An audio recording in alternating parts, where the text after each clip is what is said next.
Yeah, I mean, I'll let maybe other like, I mean, maybe Eleonora, like we can skip from, like, I mean, we covered 2021, many things happened, and then now we're here, This right? is why, Like, you know, we as have we've to been doing summarize.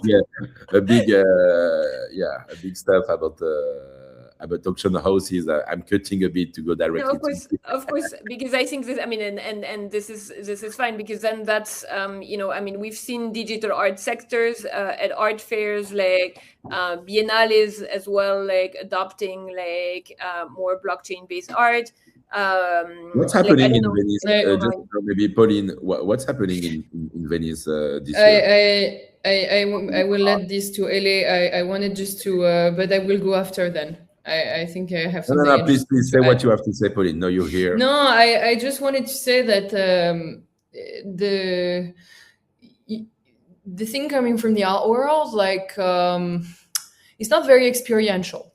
You know, like, it's you have like the art fairs, the biennale. So yeah, I mean, it can be, but it's very individualistic. You know, so it's like, for example, the biennale, you have one pavilion. The pavilion have been worked, and you know, people, like, wherever you're going to which pavilion, you'll enjoy the experience or not, right?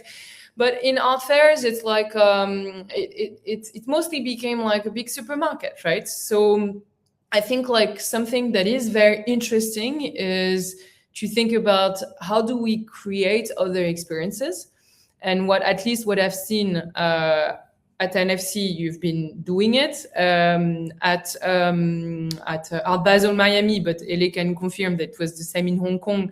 The experience of the booth, the openness of the space, the fact that the artists were there and you were engaged and you could, you know, somehow play, right? It was fun. Fanny, Delph, you were in Madrid during Arco, and you went to Solo to the show of Nikita, and same, you had a little car and you could experience it. So it's like, how can we create more and more experiences for the viewers that can actually give them a clue on, you know, the context and the piece that then can help collecting it? Because also, obviously, to do all, like, the one of the point, I mean, not of the biennale, but the commercial events is also for the work to sell, right? So yeah, I think, like, let's put it on the table, like the experience aspect, and how can we improve this, right? Because digital art is giving us this.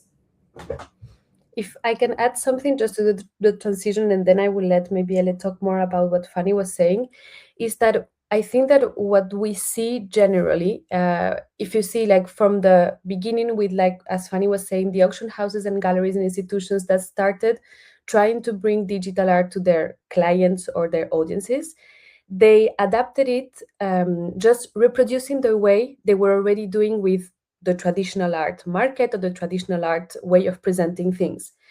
And what maybe worked at the early beginning for all the digital art collectors, it worked because I think it was appealing to see how the traditional art ecosystem was in a way accepting digital art.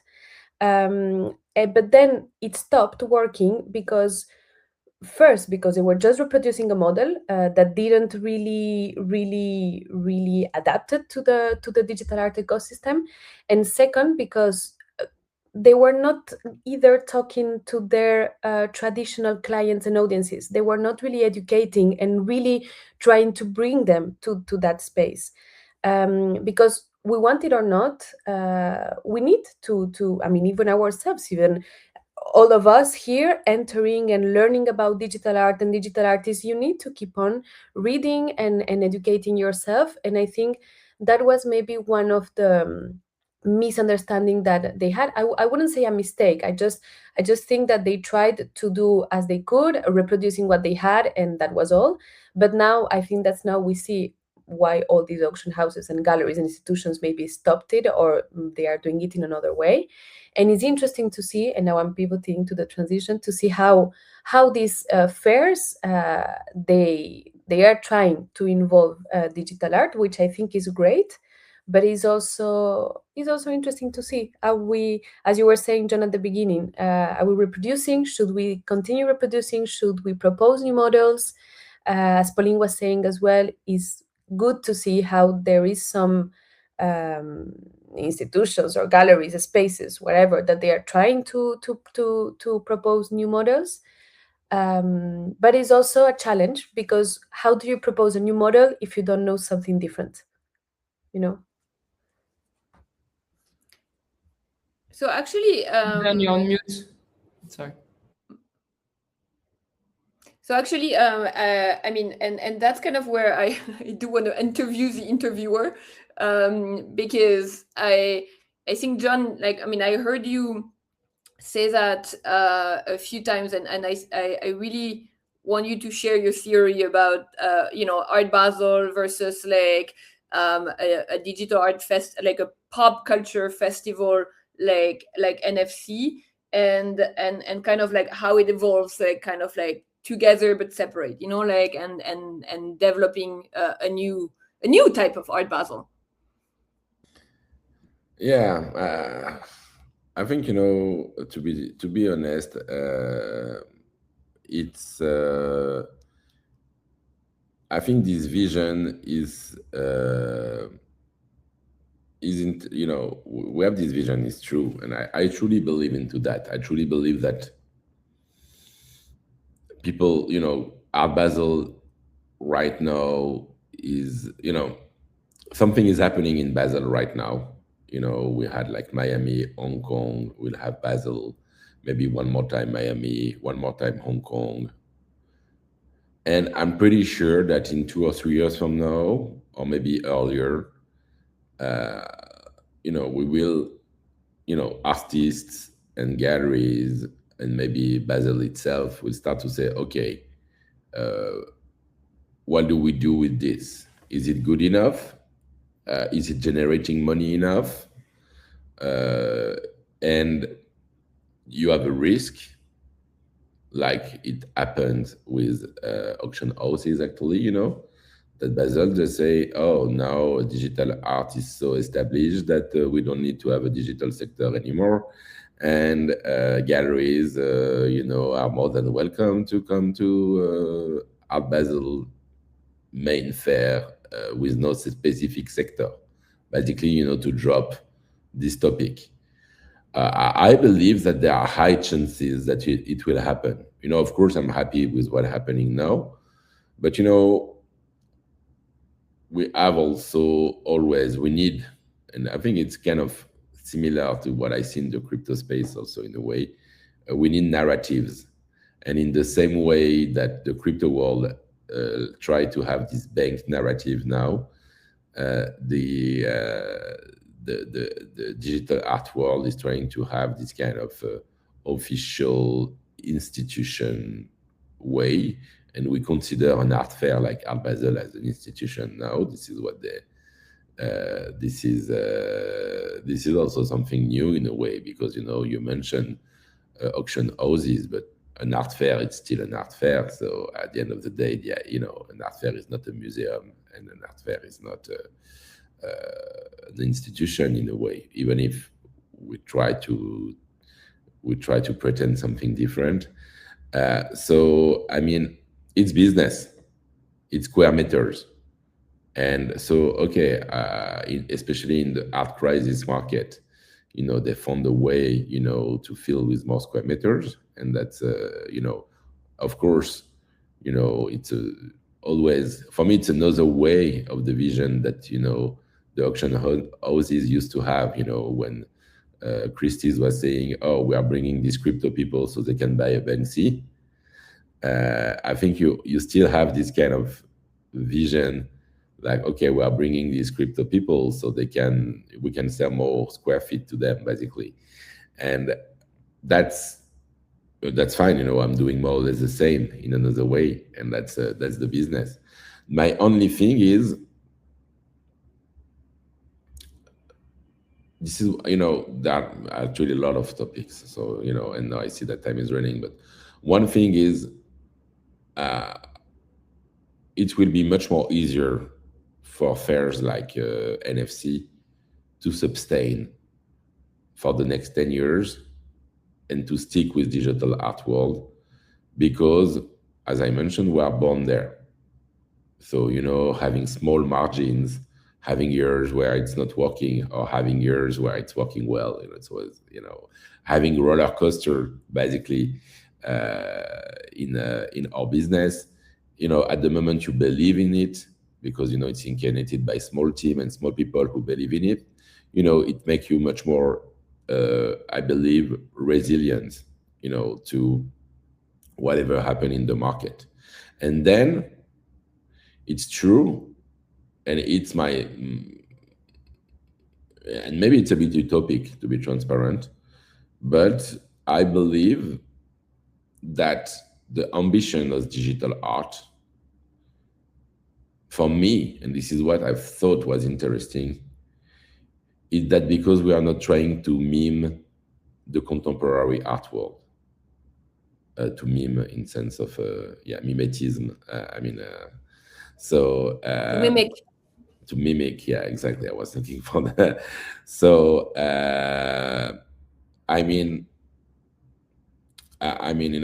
it's another. We talk a lot about this subculture. You mentioned this rare festival. You mentioned the crypto art movement. We mentioned the crypto culture. We mentioned the video game culture. We mentioned the financial culture. We mentioned the gamification culture. We mentioned the experiential culture. All of this together make this movement not only a niche in the ultra contemporary art world, I believe. And so yeah, we can be much more than a niche. And this is what also we're trying with NFC. And we're still in the experimental phase, to be honest. This is what I consider. Every year we change the model. Every year we try something different. And every year there are some good stuff, there are some bad stuff, and we're fine with that. And we take the risk to do it. And we take the risk to be considered as a non-art fair by the art world. And we take the risk to be considered as an art fair by the crypto world. And that's fine, but I believe that, a very modest way, but it's a way to be ambitious. And this is, what I would love to see a bit more. And this is why also I really appreciate actually when artists, like key artists or patron, like artists like Dimitri Cherniak, for example, who are coming there and taking the risk to come with us, or artists like a lot of them, like Boto, like all the galleries, even like Danae, all these people, when they come here, they take a risk also, and it's very appreciable, because it means also, yeah, they are trying with us basically. And I think that's interesting, because it sticks with this vision that it's not just an art world, it's also a community. And so, we talk a lot about networked art. And I think, in the physical world, we should find materialization at what does it mean, networked art, basically. So yeah, that's, but again, it's nice words. In reality, it's much more complicated to do it. So yeah, we're doing something that will be very interesting, I think, this year, where we are mixing very exhibitions, museum styles, I would say, exhibition with Pokemon card trading, and I think that's interesting. Yeah, that's No, it's true, and I think this is, and it's worth actually like documenting these experimentations. Like having galleries in containers, like having like the exhibition floors in a full like industrial site. Like it is also like mixing things from festivals, because I think this is something that like new media art festivals have not quite adopted, like Web3 culture, and like this hasn't worked, like the historical festivals, like Ars Electronica, like Loop Barcelona, like there's MAD in Madrid. We haven't really seen that like like crossover. And even things like having exhibitors that are not just galleries, like I think this is like for decades, like for art fairs, it was only galleries that had the right to exhibit. I mean, they got looser a little bit for like the 010 and the digital art sectors, but I think it is worth mentioning that like this is an innovation like that you see at NFC and other Web3 events. Like you have galleries, you have platforms, you have artists, you have, I mean, AIs, like exhibiting. I think this is quite like we take it for granted, but this is absolutely not granted. Yeah, and we'll see how things are going. But yeah, as I am deep into that, yeah, I highly recommend you to come to NFC if you don't have your ticket. That's really nice. Actually, I'm sorry. I know I realize that time is flying. I don't know. Yeah, who wants to say last words, about this topic before we close this session? Maybe Pauline, you can just share the agenda. Eleonora first. No, I want to tell you something that I think, like, I agree with everything you said. Do not fall into the communication mistake of calling it, this is the next Art Basel, this is the new Art Basel. This is like, you don't have to be like the next Art Basel or the newest Art Basel. This is like something different. It's totally new. It is like a festival, however you want to call it, but like it's really different. Look, for once in my life, I want to defend Art Basel and say that Art Basel is an art fair, and the responsibility is like on us. So if right now we see Art Basel as an institution, is our problem. Like the problem is on us, the curators, the artists, which was exactly the same problem that happened with auction houses. We consigned ourselves to the auction houses. It's not their problem. So Art Basel is the same. It's an art fair. What do you expect? They sell the booth and they want to sell art, and we are welcome to do so. So if we switch to see it as an institution, it's like on us. So for realities like NFC Lisbon, it's not an art. It doesn't even, you don't even have to stop calling it that. It's something new, experimental. It's great. It's more native, and it's trying to play with, like this digital culture that we have been having, and needs to find a home. So I would just, I guess what I want to say is that like enough to just, always either like accuse or like put the responsibilities on institutions or art fairs that have been existing since forever. It really is time that we take responsibility. And when there is something like NFC Lisbon, we put a little bit more of effort than we do, or like we don't put all this glory into other things that are even not requesting for us to put glory on them. So I would like for the whole space to take responsibility. That's what I wanted to say. I totally agree with what you said, Ele. And also just to add one last thing, John, sorry. I think that there is, just with everything that all of you have been saying, there is a question that came to my mind, and it's if you bottom line, if you think about it, all these elements that exist in the art ecosystem, art fairs, institutions, galleries, auction houses, everything is put into place to give value to the asset of the art, that it's of the artwork, that is art. So bottom line, the value of the artist. So if you think about it in a very broader way, is, do we really want to be part of this? Do we, in a sense of digital art ecosystem space? Or do we think that maybe it's not really our space and we should really be building something in parallel? Do we want digital art to be part of the broader art ecosystem, art contemporary ecosystem, or maybe we don't think it's necessary? It's really a question. I don't have at all the answer. It's just coming to me. Question. And I think, like every good question, the answer is always yes and no. So that's the thing, and it's always like this. And I think all of us are, I'm the first to be super excited about what's happening in Art Basel, and I'm the first to be also a bit critical about it. And I think you can be both in the same time. It means that yes, but it's not enough for me. That's the thing, yes, but I would love to see more. For me, this is the thing. And yes, but for me, it's always, to be honest, the vision that we should have, for digital art is to get 1 billion collectors in 10 years from now. And this is what I believe. And it doesn't mean big collectors. It's not 100 collectors, it's 1 billion collectors. And I think this is the thing, the ambition for me is we should have people just, managing, buying, small editions for 10 euros and just collecting like this and enjoying it.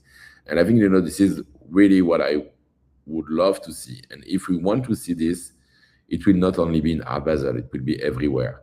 So, I mean, when maybe I said 10 years, maybe I'm optimistic, maybe it's in 50 years from now. But I mean, this is like one thing is contemporary art world, but I think, the fact of collecting digitally should make things much more easier for everybody and more affordable and more understandable and more popular. So this is what I believe in, but it's a big topic. And Pauline, yes. No, just say I'm glad we're sharing the same vision, and maybe we'll rethink about the logo and the name of the company. We'll discuss this right after this, No, but I wanted to thank you. It was really nice, and I really appreciate the debate. I just wanted, maybe, very quick agenda about what's next in terms of event in the agenda of 100 collectors. So you do have Venice. We have a public agenda that people can find on the website. We won't be doing any event there, but we have a few members in town and that agenda that you can go and check of what's happening in digital art. We have this partnership with Art Dubai, and we'll be doing tours to Digital Art 101. So starting to collect. There is a nice amount of digital galleries that are still participating in Art Dubai, so we'll cover this and we'll have a little booth there. Then comes Lisbon. It's gonna be June already. So the team will be all there in NFC. Here we go. So now, thank you very much. Thank you, Delphina, for being with us this morning. It was a big pleasure to have you for the first time. Thank you, Eleonora. It's amazing when you're in China because you're full of energy also in the morning for us. So that's really nice. And no, thank you very much, Pauline and Fanny. It's really insightful for us. And I saw some comment, assuming native digital people will collect only digital art might be an error. That's interesting. Yeah, we are not assuming that. I agree with you. To make it sure. Of course, we're not assuming that. Collectibles. I'm talking, let's say collectibles. Bitcoiners still digital custody all day long, but shit on NFTs. Explain that. Wow. Okay, it's a big topic. I thank you, Pepe RGB, for sharing this. It's a big debate, and we will talk about it again very soon. For the next episode of NFT Morning, actually, we are a bit slower now because it's 5 weeks to NFC, so I dedicate less time to that. So I cannot say when is the next episode, but it will be probably Remy who will handle something next week. So stay tuned. Talk to you very soon, and good morning. Happy. Good morning. Really happy. Good morning. To be with you.